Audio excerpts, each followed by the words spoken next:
Good morning students. Welcome to our YouTube channel विद्या दृष्टि tutorial. Students आज हम लोग स्टार्ट करेंगे एनसीईआरटी का चैप्टर 7 जो कि अल्टरनेटिंग करंट है। ठीक है, तो अल्टरनेटिंग करंट में हम लोग आज के लेक्चर में जो इम्पोर्टेंट टॉपिक्स डिस्कस करने वाले हैं वो है, सबसे पहले हम लोग बात करेंगे अल्टरनेटिंग करंट एंड ईएमएफ की। अल्टरनेटिंग करंट और ईएमएफ होता क्या चीज है, ये सारी चीजें हम लोग डिस्कस करेंगे। फिर टर्मिनोलॉजीज जो भी यूज होती हैं इन अल्टरनेटिंग करंट यानी कि एसी करंट में जो टर्मिनोलॉजीज यूज होंगी उनको हम लोग डिस्कस करेंगे। ठीक है, एक बार उनसे रूबरू होंगे। ठीक है, तो आइए आगे चलते हैं, एक एक करके कंटिन्यू करते हैं। ठीक है, और सबसे पहले हम लोग बात करेंगे अल्टरनेटिंग करंट और ईएमएफ में जो क्या है, ये होती क्या चीज है। अल्टरनेटिंग करंट एंड ईएमएफ, सबसे पहले हम बात करेंगे change of current with respect to time periodically and alternatively from mean position in the form of traverse wave called alternating current। यानी कि यहाँ पे देखिए थोड़ा सा करेक्शन ये है, यहाँ पे अल्टरनेटिवली ये थोड़ा सा स्पेलिंग मिस्टेक है, इसको आप करेक्ट कर लीजिएगा।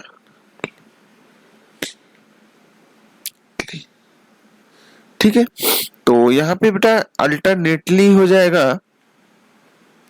Change of current with respect to time and periodically and alternatively from mean position in the form of transverse wave called alternating current।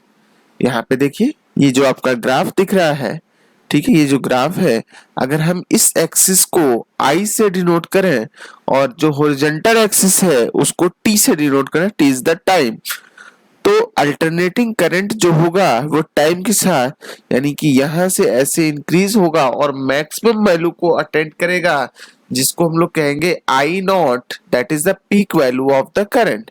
और अगेन ये डिक्रीज होगा और वही चीज निगेटिव में इंक्रीज करेगा और यहाँ पे मैक्सिमम अटेंड करेगा, that is I not peak value minus I not peak value of the current.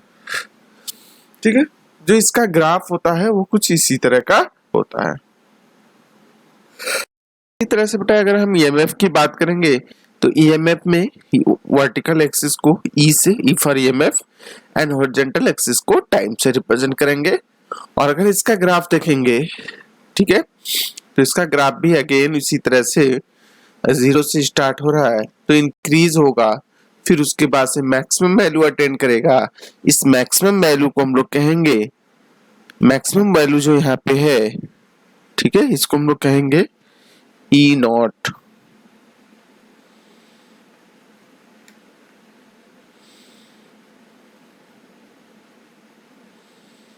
ठीक, ये ई नॉट है। उसके बाद ये मैक्सिमम वैल्यू अटेंड करेगा, अटेंड करने के बाद अगेन डिक्रीज होना शुरू होगा और यही चीज निगेटिव में मैक्सिमम अटेंड करेगा और अगेन यही चीज इंक्रीज करेगा। ठीक है, तो इस तरह से अल्टरनेटिवली इंक्रीज या डिक्रीज हो रहा है। ठीक है, तो इसको हम लोग बोलेंगे यानी कि ऐसे वेव को या ऐसे करंट को या ऐसे ईएमएफ को, ऐसे करंट को हम बोलेंगे अल्टरनेटिंग करंट और ऐसे ईएमएफ को बोलेंगे अल्टरनेटिंग ईएमएफ। अगर हम एक की बात करें, आई नॉट इज द करंट के केस में, आई नॉट क्या है यहाँ पे, ये एरो आप ध्यान रखिए, आई नॉट क्या है, करंट को रिप्रेजेंट करेगा, साथ में ये जो है आपकी peak value, peak value of the current होती है। ठीक है, उसी तरह से ई नॉट की अगर हम बात करेंगे, ये भी पीक वैल्यू है, किसके लिए, फॉर अल्टरनेटिंग ईएमएफ के लिए।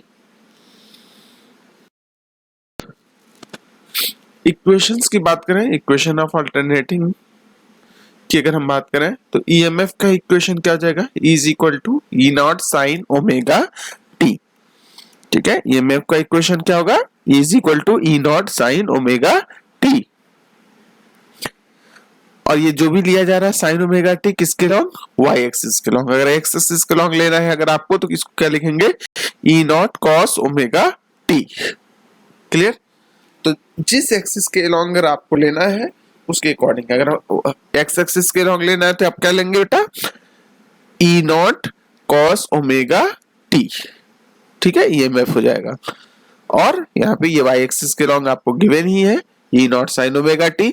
उसी तरह से अल्टरनेटिंग करंट की इक्वेशन लिखेंगे तो क्या लिखेंगे, I is equal to I nought sine omega t along Y axis. ध्यान रखिएगा वाई एक्सिस के अलॉन्ग जो है I nought sine omega t होगा। ठीक है, और वहीं पर एक्स एक्सिस के अलॉन्ग क्या जाएगा, I nought cos omega t. X axis के along I nought cos omega t. Voltage क्या जाएगा, V is equal to V nought sine omega t. Y axis के अलॉन्ग आप ले रहे हैं तो ठीक है, तो V is equal to V nought sine omega t. और वही चीज अगर एक्स एक्सिस के अलॉन्ग लेना चाहे तो क्या होगा, v naught cos omega t. इसके बाद से कुछ टर्म्स आते हैं, root mean square value, EMF जिसको हम ई कहते हैं, वोल्टेज V, करंट I। तो एंगुलर फ्रीक्वेंसी ओमेगा, यूनिट इसकी होती है रेडियन पर सेकेंड। यहाँ पे देखिए रेडियन की का जो शॉर्ट में आरडी नहीं बेटा, RAD लिखते हैं। क्या लिखते हैं शॉर्ट में, इसको क्या लिखेंगे, RAD।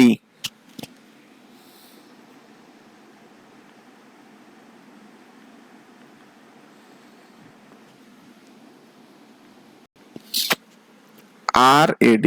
ठीक है, तो above ये definition for alternating current, EMF, alternating EMF और voltage के लिए ये सब definitions थी, definitions और terminologies हो गए। नेक्स्ट है terminologies, general terminologies used in alternating current। सबसे पहले हम बात करेंगे एम्पलीट्यूड की। एम्पलीट्यूड क्या होता है, हालांकि आपने पहले पढ़ा होगा एम्पलीट्यूड के बारे में प्रीवियस क्लास में, क्लास 11th में भी आपने पढ़ा था वेव। और वेव में जाहिर सी बात है एम्पलीट्यूड बहुत इंपॉर्टेंट रोल प्ले करता है। ठीक है, और उसी तरह से यहाँ पे करंट भी एक तरह का क्या है, जो उसका मोशन है वो लाइक अ ट्रांसवर्स वेव की तरह से है, यानी कि एक वेव मोशन है, इसमें भी एम्पलीट्यूड अपना रोल प्ले करेगा। तो यहाँ पे बात करेंगे एम्पलीट्यूड का, तो maximum displacement from main position on the either side along y-axis और x-axis is called amplitude। अब यहाँ पे एम्पलीट्यूड बेसिकली जो पीक वैल्यू है, जैसे ईएमएफ की पीक वैल्यू ई नॉट होती है, वोल्टेज की पीक वैल्यू वी नॉट, और करंट की जो पीक वैल्यू है वो आई नॉट, यही इसका क्या जाएगा, एम्पलीट्यूड हो जाएगा। टाइम पीरियड क्या होगा, the time taken by alternating wave to complete one cycle called time period, represented by T unit. इसकी क्या होगी, सेकेंड। टाइम पीरियड की यूनिट क्या होगी बेटा, सेकेंड। अगर इसका फार्मूला आप लिखना चाहें तो ये फार्मूला इसका हो जाएगा, यहाँ पे t is equal to 2 pi by omega. क्या जाएगा, 2 पाई बाई ओमेगा।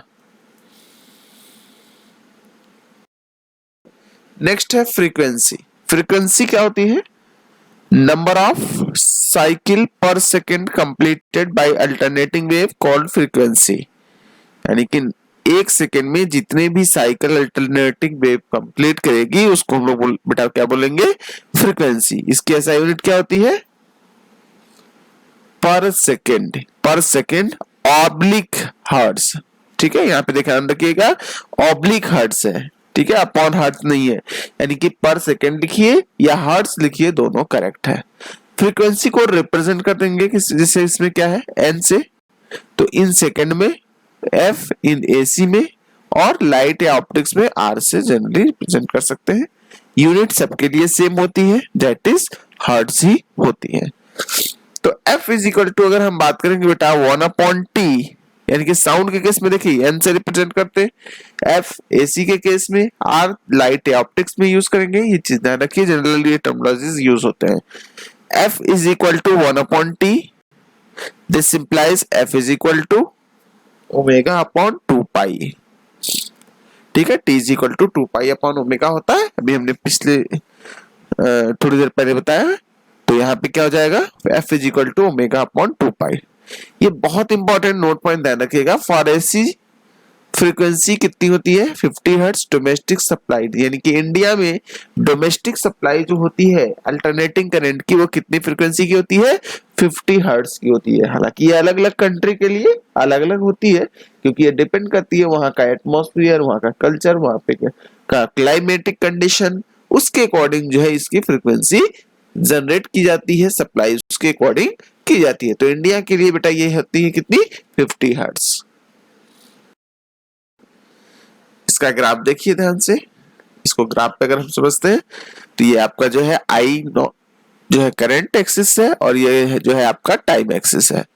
ठीक है, तो एक कंप्लीट वेव की अगर हम बात करेंगे तो यहाँ से स्टार्ट होते ही जीरो से लेके पीक वैल्यू अचीव किया आई नॉट, और अगेन जीरो, और अगेन यहाँ पे इंक्रीज हुआ नेगेटिव में माइनस आई नॉट इसको लिख सकते हैं, और अगेन ये चीज यहाँ पे डिक्रीज हुई, यानी कि एक कंप्लीट वेव यहाँ से, एक कंप्लीट साइकिल यहाँ से देखा जाए तो यहाँ तक। तो यहाँ से जीरो टाइम पे यहाँ t/4, यहाँ t/2, यहाँ पे 3t/4, यहाँ पर अगेन t, तो एक कंप्लीट टाइम पीरियड यहाँ पे आपको मिला। ठीक है, तो यहाँ पे अलग अलग सिचुएशन आपके पास आई। एक सिचुएशन आपका क्या है ए बी सी और यहाँ पे डी, तीन अलग अलग पोजीशन पे अगर आप देखें तो यहाँ पे देखिए एट जीरो पर टाइम, यानी कि बेसिकली अगर जीरो पे देखा जाए आई की वैल्यू क्या है जीरो पे है, उस केस में T is equal to zero है, एफ कितना है इनफाइनाइट है, फ्रीक्वेंसी क्या होगी इनफाइनाइट।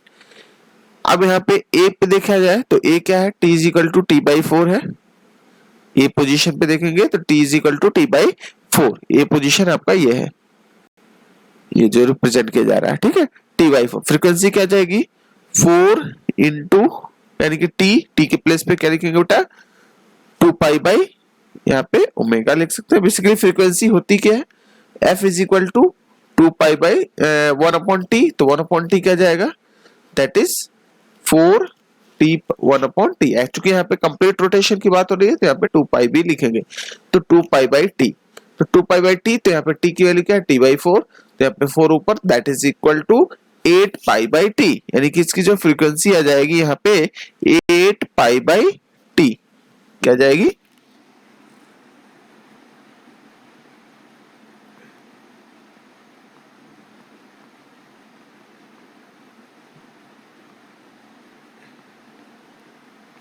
8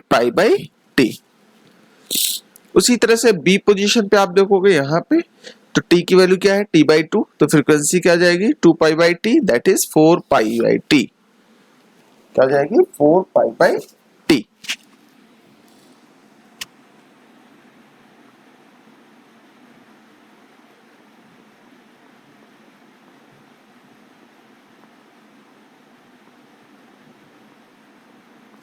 ठीक है 4 उसी तरह से सी पोजीशन पे बेटा देखेंगे तो सी पोजीशन पे टी इज इक्वल टू क्या है 3t/4, तो F is equal to frequency क्या आ जाएगा 4/3 इंटू 2 दैट इज 8 इसको हम लोग लिख सकते हैं 8 डी पोजीशन पे आप देखेंगे तो टी हो जाएगा और यहाँ पे फिर क्या जाएगा 1/t that is frequency 1/t हो जाएगा, यानी कि 2 इसकी एंगुलर फ्रीक्वेंसी हो जाएगी। तो आई थिंक ये चीजें आज क्लियर हो गई होंगी आपको जनरल प्रोनालिसिस। इसके आगे की चीजें हम लोग नेक्स्ट के क्लास में डिस्कस करेंगे। ठीक है, तो आज के लिए फिलहाल इतना ही। Thank you, have a nice day.